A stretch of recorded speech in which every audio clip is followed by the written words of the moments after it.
Stuttering உள்ள ஒரு பர்சனா நீங்க, அப்போ உங்களுக்கு இந்த ஸ்டட்டரிங் அப்படிங்கிறது மைல்டு லெவலையோ மாடரேட் ஆர் சிவியர் லெவல்ல இருக்கு அப்படின்னா எந்த கெரியர் உங்களுக்கு சூட்டபிளா இருக்கும் அப்படின்னு கெரியர் கவுன்சிலர் கிட்டே கேட்டு தெரிஞ்சுக்கலாம் வாங்க. I think this is a very important question. So இப்போ மைல்டா ஸ்டட்டரிங் இருக்கு அப்படின்னு சொன்னா எல்லா கெரியர்ஸும் உங்களுக்கு ஓப்பன் தான், which means medicine, engineering, law, teaching, business, research, management, entrepreneurship, இது எல்லாமே பாசிபிள் தான். சப்போஸ் மாடரேட்டா இருக்கு அப்படின்னு சொன்னா அவங்க ஃபோக்கஸை கரியர்ஸை எலிமினேட் பண்றதுல வைக்க கூடாது.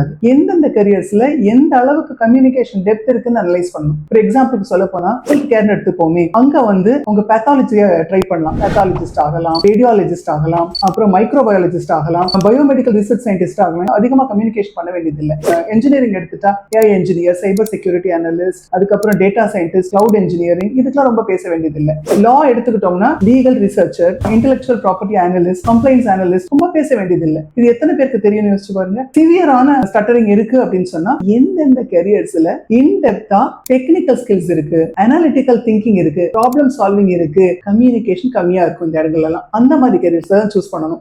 ஒரு எக்ஸாம்பிள் சொல்லணும்னு சொன்னா ஏஐ சம்பந்தப்பட்ட கெரியர்ஸ் எல்லாம் சொல்லலாம், யூஎக்ஸ் ரிசர்ச்சர் சொல்லலாம், கேம் டெவலப்பர் சொல்லலாம், பிம் ஸ்பெஷலிஸ்ட் சொல்லுவோம். உங்களுடைய ப்ராப்ளம் அவங்க சரி பண்ண நிறைய கெரியர்ஸ் அவங்களுக்கு எக்ஸ்பேண்ட் ஆகுங்கிறது தான் உண்மை.